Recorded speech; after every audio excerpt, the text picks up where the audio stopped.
చంద్రబాబు పాలన అంటే వాస్తవం చెప్పాలంటే వృద్ధులు కానీ వికలాంగులు కానీ అసలు ఈ పింఛను అనేది విధానం 3 నెలలు ఆపేసి మళ్ళీ 3 నెలలు పెంచి 3 వేలు కలిపి మరి ఒక్కొక్కరికి 7,000 ఇవ్వడం జరిగింది.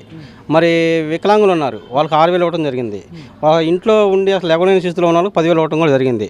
ఎందుకంటే చెప్పిన మాట చెప్పినట్టు చేసేది చంద్రబాబు నాయుడు గారు. ఎందుకంటే అసలు అందరూ అర్థం చేసుకున్నారు.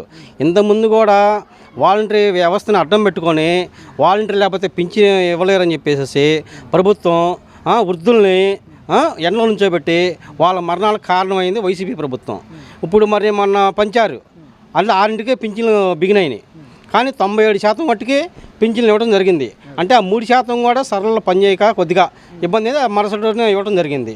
అందరూ అసలు ఆనందం వ్యక్తపడుతుంది జరిగింది. వైసీపీ నాయకులు తెలుసో తెలియకో మాట్లాడుతున్నారు. ఎందుకంటే వాళ్ళు 1 టన్ను ఇసుకొచ్చేదానికి గత తెలుగుదేశం ప్రభుత్వం 150 రూపాయలకి ఇచ్చారు. వీళ్ళ ప్రభుత్వంలో 2,500 3,000 కూడా ఇన్నారు టన్ను ఇసుక.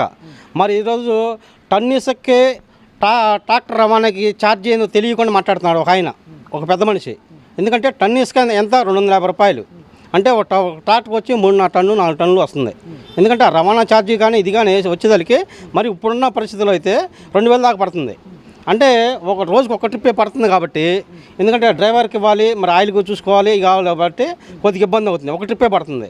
ఎందుకంటే ముందు కూడా అదే ఫ్రీ విధానం 1500కి వచ్చే ఏర్పాట్లు చేస్తారు. అమ్మఒడి అన్నారు, అంటే ఎంతమంది పిల్లలు ఉంటే వాళ్ళు ఇస్తామని చెప్పారు. తర్వాత ఏమైంది, ఫస్ట్ సంవత్సరం ఇచ్చారు, 2వ సంవత్సరం ఇవ్వలేదు. మళ్ళీ 3వ సంవత్సరం వచ్చేదానికి మళ్ళీ అసలు తీసేశారు. అసలు అది ఇవ్వను కూడా ఇవ్వలేదు. తల్లికి వందనం పేరు పెట్టారు. అంటే 2 3 4 చదువుకునే పిల్లలకే ఆశ్రయం నిలిచి చంద్రబాబు నాయుడు గారు, ఎందుకంటే మన పిల్లలే మనకు ఆస్తి, మనం పిల్లల్ని చదివించుకుంటే మన భవిష్యత్తు, మన రాష్ట్రం, మన దేశం బాగుంటుందని చెప్పేసి అందరికీ డబ్బులు ఇవ్వడం జరుగుతుంది.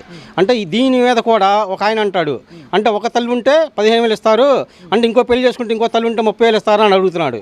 అసలు ఏం మాట్లాడుతున్నారు, తెలుసో మాట్లాడుతున్నారు, తెలియకుండా మాట్లాడుతున్నారు. ఇంకా బలుపు అనేది ఇంకా వాళ్ళకి దిగలేదు. ఇంకా